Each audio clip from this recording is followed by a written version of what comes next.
문희정의 핫 키워드. 가장 뜨겁고 궁금한 국제 이슈를 분석하는 시간입니다. 문희정 국제정치평론가 전화로 연결되어 있습니다. 평론가님 안녕하세요. 네, 안녕하세요. 네, 이 태국 총선 개표가 지금 막바지를 향해 가고 있는데 결과가 거의 확실시 돼가고 있죠? 네, 그렇습니다. 이 태국 선거관리위원회는 개표율 93%인 현재 군부 정권을 지지하는 팔랑 프라차라당이 769만 표가량을 얻어서 722만 표를 얻은 탁신계 정당 푸어타이당을 앞섰다고 밝혔는데요.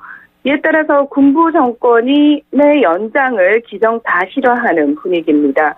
단 선거법에 따라서 비례대표와 합산하게 되면요. 하원 의원 500석 중에서 탁신계 푸어타이당이 130석을 얻어서 1위, 또 군부 지지 정당 팔락프라차타당이 120에서 121석을 얻어서 2위를 각각 차지할 것으로 태국 언론이 집계했는데요. 예. 이티폰 선관위원장은 개표율 95%를 기반으로 한 비공식 개표 결과는 오늘 오전 10시, 우리나라 시간으로 오늘 낮 12시에 발표하겠다고 밝혔습니다.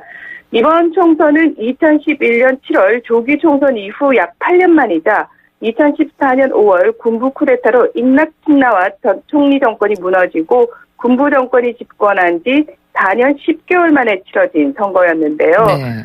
투표율 68.4%를 기록했고요. 그리고 공식 개표 결과는 선거법에 따라서 60일 이내에만 발표하면 됩니다. 네. 이렇게 총선이 이루어지기까지도 굉장히 우여곡절이 많지 않았습니까? 그렇습니다. 이 태국 군부 정권은 집권 이후 개헌 후속 입법과 푸미폰 아둔야된 전 국왕의 서거 및 장례식 등을 이유로 수차례 민정이양 약속을 파기해 왔는데요.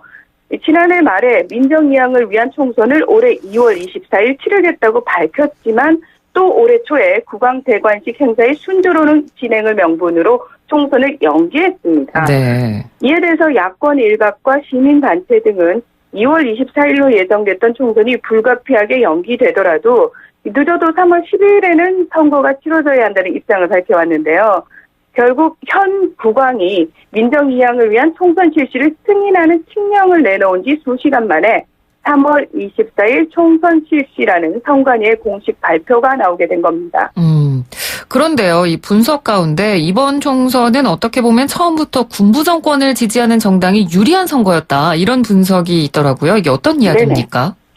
2016년에 군부 정권이 국민 투표를 통해서 개헌을 추진했는데요. 네.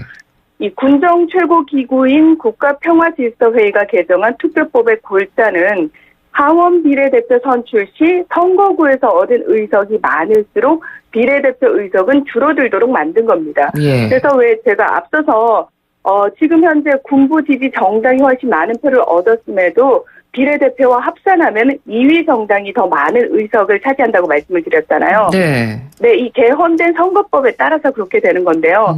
문제는 민중의 인기를 기반으로 한 정당에게 불리할 수밖에 없고, 그리고 더 큰 문제는 절대 다수 의석을 가진 정당의 탄생 자체를 막는 효과를 낸다라는 건데요.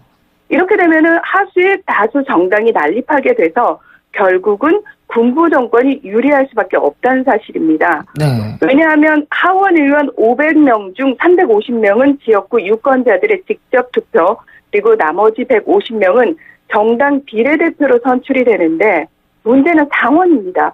이 2016년 확정된 군부 개헌안에 따라서 군부가 직접 상원 의원 250명 전원을 선발하기 때문인데요. 네네. 그러니까 총리를 보통 750명의 상하원 합동 선거를 통해서 선출하게 되는데 네. 당연히 하원 500표 중에서 126표만 얻어도 현재 군부 정권의 프라유 총리가 재집권에 성공할 수 있다는 계산이 나옵니다. 그러니까 딱 봐도 군부 정권이 철저하게 본인들한테 유리한 방향으로 개헌을 한 거네요. 그렇습니다. 이 가장 눈여겨봐야 할 부분이 또 뭐냐면은 선출직 의원에게만 주어지던 총리 출마 자격도요. 비선출직 명망가에게도 줄 수 있다라는 조항을 추가한 건데요. 예.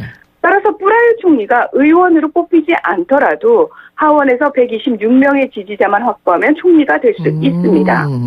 그러니까 이미 군부는 지난해 팔랑 프라차라당이라는 친군부 신당을 만들어서 선거 준비에 나섰는데요.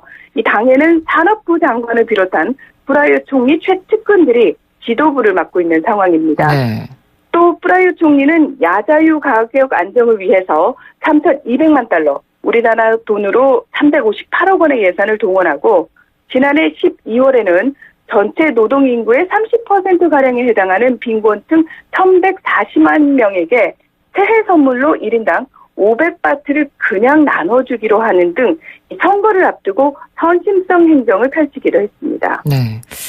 이런 현 총리에 맞서는 세력으로 계속해서 지금 거론되고 있는 인물이 탁신 전 총리인데 이 사람은 어떤 사람입니까? 그러니까 2001년 총선에서 승리해서 총리가 된 후 2006년 해외 순방 중에 군부 쿠데타로 축출되기 전까지 태국 정계를 이끌던 인물인데요. 이분의 개인적인 이력을 잠깐 소개를 해드리면 경찰 출신입니다. 그리고 1980년대 이동통신 사업을 시작해서 막대한 부를 일군 뒤에 정치에 입문한 사람인데요.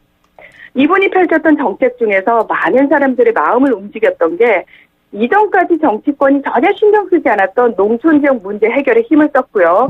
그리고 사업가 출신답게 IMF 외환위기 극복과 30바트 의료보험 정책, 농어촌 지역개발 지원, 마약 퇴치 작전으로 도시 빈민층과 농민층으로부터 크나큰 인기를 끌게 됩니다. 네.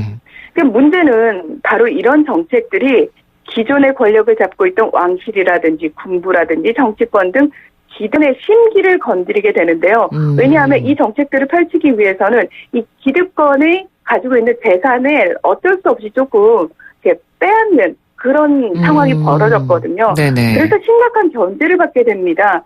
이를 계기로 그의 지지 세력인 레드셔츠당과 또 왕실을 지지하는 옐로셔츠 세력 간의 갈등이 촉발된 건데요. 네. 그래서 태국 뉴스 보시면은 레드셔츠, 옐로셔츠 이렇게 색깔로 딱 나뉘어진 시위 장면 상당히 많이 보실 수 있을 겁니다. 네.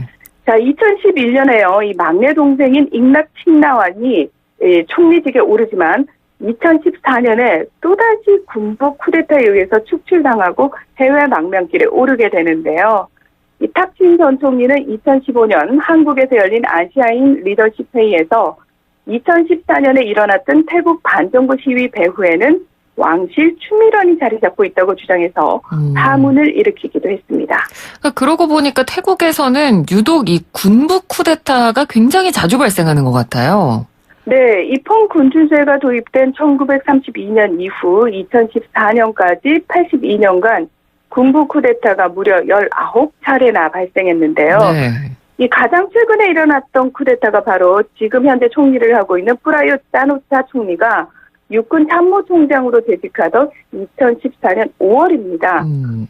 이 당시 프라윕은 2013년 말 탁신 전 총리의 포괄적인 사면을 추진하다가 반탁신 진영의 반발이 부딪혀서 퇴진 압력에 시달려온 잉락 전 총리를 쫓아내고 군정 최고 기구인 국가평화질서회의를 만들어서 본인이 직접 총리에 취임을 했습니다. 네.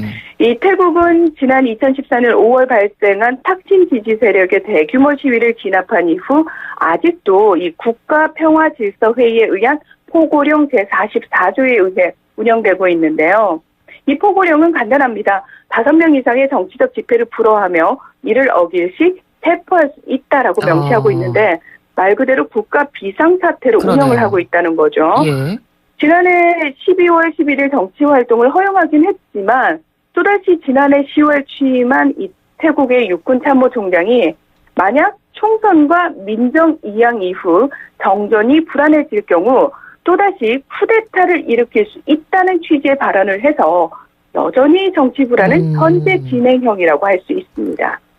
그런데 지금 겉으로 보기에 태국이라는 나라가 이게 국민들이 총선도 이렇게 치르고 국회의원들도 직접 뽑는 것 같고 하는데 왜 자꾸 이렇게 군부 쿠데타가 발생을 하는 걸까요? 네, 이게 민주적인 선거도 하고 있는데 예. 왜 자꾸 국민들이 뽑아놓은 그 총리를 군부가 자꾸 뒤집어 엎을까? 이 동남아 경제 규모 2위의 국가이면서도 여전히 국왕 모독죄 혹은 불경죄가 존재하는 불교의 나라가 바로 태국인데요. 단도직입적으로 말씀드리면 국민들로부터 막강한 신임을 얻고 있는 왕실과 정치 세력 간의 이해관계가 맞물려서 민주적인 절차가 무시되는 안타까운 상황이 군부 쿠데타의 나라를 탄생시킨 배경입니다. 왕실과 군부, 의회가 서로를 견제하는 미묘한 권력 구조를 이루고 있는 태국에서는 왕이 총리를 불러다가 무릎을 꿇릴 만큼 막강한 권위를 쥐고 있는데요. 네. 또 군부는 왕실이 지지하기만 하면은 왕의 승인만 받으면은 쿠데타를 일으켜서 합법적으로 나라를 운영할 수 있습니다. 아, 네. 이 국민 대부분이 불교 신자인 태국의 특성상 권력 기득권 세력에 대한 불만을 종교적으로 승화시키거나 체념하는 성향이 강한 데다가 왕실 모독죄라는 강력한 처벌이 존재하죠. 게다가 인터넷과 언론을 비롯한 사회 모든 부분을 이미 왕실과 군부가 장악해서 통제하고 있기 때문에 민주주의가 쉽게 정착될 수 없는 기형적인 국가 시스템을 가지고 있기 때문입니다. 아, 네. 자, 오늘 소식 잘 들었습니다. 고맙습니다. 네, 고맙습니다. 네, 지금까지 문희정 국제정치평론가였습니다.